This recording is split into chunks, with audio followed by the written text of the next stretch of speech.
बारामती तालुक्याचा सगळा रिव्ह्यू घेतला आम्ही आणि त्याच्यामुळे बारामतीमध्ये जल जीवन मिशन आणि स्मार्ट मीटर बद्दल प्रचंड अस्वस्थता आहे आणि अनेक काही कामं लोकांची म्हणणे की दादा असताना अनेक कामं जी ऑटो पायलट मध्ये होती त्यातला काही निधी दादा गेल्यानंतर त्या वेगाने येत नाहीये अशा लोकांची काही भावना होती. त्याच्यामुळे महाराष्ट्र सरकारकडे त्याचा एक फॉलोअप आणि स्मार्ट मीटर बद्दल वाढणारी अस्वस्थता त्याच्याबद्दल माझं स्वतः कलेक्टरांशी बोलणं झालं आणि त्याचबरोबर काल इंदापूरमध्ये ही गोष्ट माझ्या कानावर आली आणि आज बारामतीतही पोलीस यंत्रणा किंवा क्राईम वाढलाय अशी एक भावना या लोकांच्या मनात आली. त्यामुळे ह्याचाही एक SP आणि पोलीस प्रशासनाकडे फॉलोअप, जल जीवन मिशन JJMची कामं जी अर्धवट राहिली ती पूर्ण करण्याचा फॉलोअप आणि स्मार्ट मीटर बद्दल असणारी अस्वस्थता या तिन्हीचा रिव्ह्यू आम्ही घेणार आहोत आणि त्याच्या एक आठवड्याभरात या सगळ्याची उत्तरं महाराष्ट्र सरकारकडे मागून सामान्य कष्ट करणाऱ्या टॅक्स भरणाऱ्या बारामतीकराला न्याय कसा मिळेल याच्यात आम्ही जातीने सगळे लक्ष घालतो. कर्जमाफी लांबणीवर पडली असं पुन्हा एकदा ही फसवी कर्जमाफी आहे हे दिसतच आहे. तुमच्या सगळ्या चॅनलवर तारीख पे तारीख येते सरकारकडून आणि ठोस काही महाराष्ट्र सरकारकडून येईना. त्याच्यामुळे पुन्हा एकदा काळ्या मातीशी इमान राखणाऱ्या शेतकरी, तुमचा आणि माझा अन्नधान्याचा प्रश्न सोडवणाऱ्या शेतकऱ्याचं कंबरड मोडण्याचं पाप या सरकारकडून होतंय हे तुम्हालाच तुमच्या चॅनलवरच दिसतं. नाही, म्हणजे संदीप देशपांडे म्हणतायत की मिसिंग लिंकचा जो प्रश्न आहे तो त्याला जबाबदार नेहरू आहेत आणि त्यांना अडचण होत आहे तर त्यांनी पाकिस्तानमध्ये जावं असं वक्तव्य त्यांनी केलं. मी काय ऐकलेलं नाही, वक्तव्यच ऐकलेलं. काय वाटतंय मिसिंग लिंक मध्ये जे मी कालच मागणी केली आहे, माननीय मुख्यमंत्र्यांनी मिसिंग लिंकची इन्क्वायरी लावली पाहिजे. महाराष्ट्राच्या मायबाप जनतेला कळलं पाहिजे की मिसिंग लिंकचा एवढा मोठा गाजावाजा करून उद्घाटन झालं पहिल्याच पावसामध्ये. त्यांचं म्हणणं होतं की एवढं डिझाईन टेक्निकली साऊंड आहे की काहीच तिथे होणार नाही आणि अशाच वेळीच पहिल्याच पावसात एवढं मोठी घटना झालेली आहे. 18 तास मिसिंग लिंक बंद होती, त्याचा अर्थ ही मोठीच गोष्ट आहे. त्याच्यामुळे याची इन्क्वायरी झाली पाहिजे. तिथले जे कोणी कॉन्ट्रॅक्टर असतील त्यांना उत्तर द्यावं लागेल. सरकार असताना पावसानं होणार नुकसान हे महाविकास आघाडीच्या सरकारच्या निष्काळजीपणामुळे झाला असा आरोप असला. आता ज्यावेळेस भाजपच्या सरकारवर टीका किंवा महाविकास सरकारवर टीका करतात त्यावेळेस म्हणतात की दैवी घटना किंवा निसर्गाची घटना याच्यावरती विरोधी पक्षाने राजकारण करू नये. तुमच्या प्रश्नातच माझं उत्तर आहे ना. आणि महत्वाची गोष्ट, आता 12 वर्ष गल्लीपासून दिल्लीपर्यंत त्यांचं सरकार आहे. त्याच्यामुळे 70 वर्षाचे हिशोब विचारणाऱ्यांना आता 12 वर्षाचा हिशोब द्यावा लागेल. कारण का सगळीकडेच काही कसं का होईना घर फोडा पक्ष फोडा असे उद्योग करून 12 वर्ष त्यांची सत्ता आहे ना, 1 दशक झालाय. त्याच्यामुळे आता काँग्रेसला आणि राष्ट्रवादीला नावं ठेवून प्रश्न सुटणार नाही. त्यांना जबाबदारी गेल्या आणि मायबाप जनता उत्तर मागणारच आहे आणि मागतेच आहे. शरद पवारांची राष्ट्रवादी लवकरच सत्तेत सहभागी होईल अशी माहिती आहे. ही 12 वर्ष गोष्ट मी ऐकते. आजपासून पालख्यांचं प्रस्थान होतंय कसं पाहता काल येईल? पाऊस पण मोठ्या प्रमाणात झालाय. दोन्ही पालख्या येत आहेत त्याचं अर्थातच आपण स्वागतच करतो. आपला निष्ठा असलेली, प्रेम असणारा, आपल्याला आधार देणारा आपला प्रिय पांडुरंग या दोन्ही पालख्या अतिशय सुरक्षितपणे जाव्या. नेहमीच नियोजन अतिशय उत्तम असतं आणि आपला सगळा वारकरी संप्रदाय हा अतिशय शिस्तीने दरवर्षी गेले अनेक दशक ही वारी चाललेली आहे. त्याला आमच्या सगळ्यांच्या मनापासून शुभेच्छा.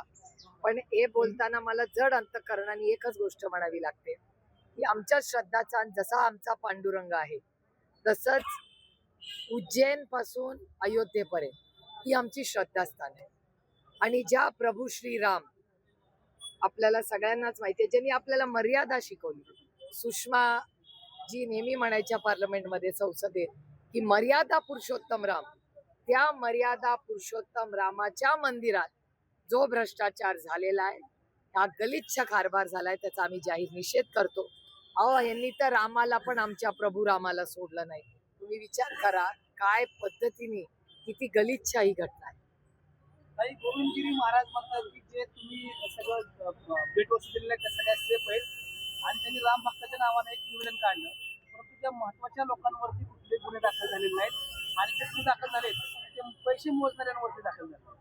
हे बघा व्हिडिओ तर तुमच्या चॅनलनी दाखवले, ते चॅनल माध्यमातूनच चॅनल मध्ये आले. ते पैसे चांदी काढताना मंदिरात आणि ते पण प्रभू श्री रामाच्या, ज्याच्यासाठी भारतीय जनता पक्षाने एवढा संघर्ष केला. अटलजींनी संघर्ष केला, अडवाणीजींनी केला, सुषमाजींनी केला, अरुण जेटली साहेबांनी केला, आपल्या पुण्याच्या प्रकाश जावडेकर साहेबांनी केलं. पूर्ण भारतीय जनता पार्टीने कष्टातून संघर्षातून एवढं मंदिर बांधलं.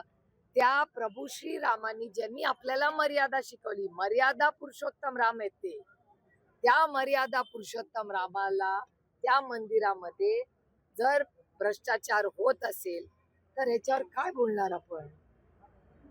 म्हणजे ज्यांनी आपल्याला संस्कार केले आपल्यावर, ते काँग्रेस राष्ट्रवादी भ्रष्टाचारी आहे, भारतीय जनता पक्ष म्हणत होती.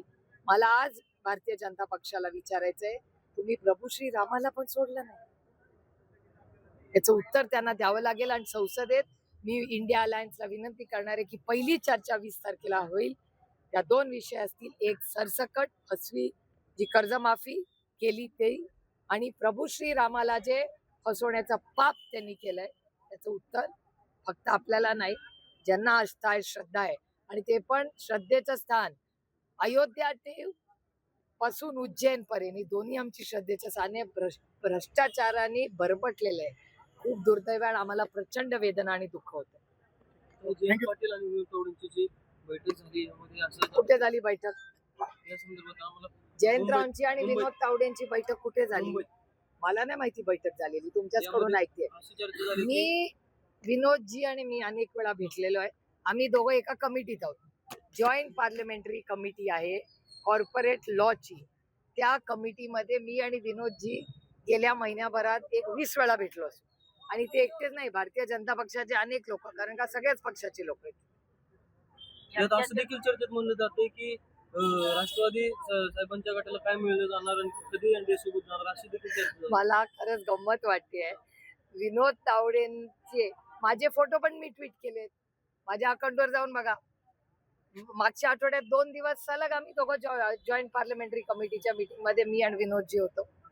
दिल्लीत होतो. गेल्या महिन्याभरात आठवड्यातून 2 वेळा पूर्ण सकाळी 11 ते संध्याकाळी 5 विनोदजी आणि मी. आणि तेच नाही, निशिकांत दुबे पण असतात. भारतीय जनता पक्षाचा अध्यक्ष त्याच्यात आहे. अनुराग ठाकूर असतात. सगळेच असतात.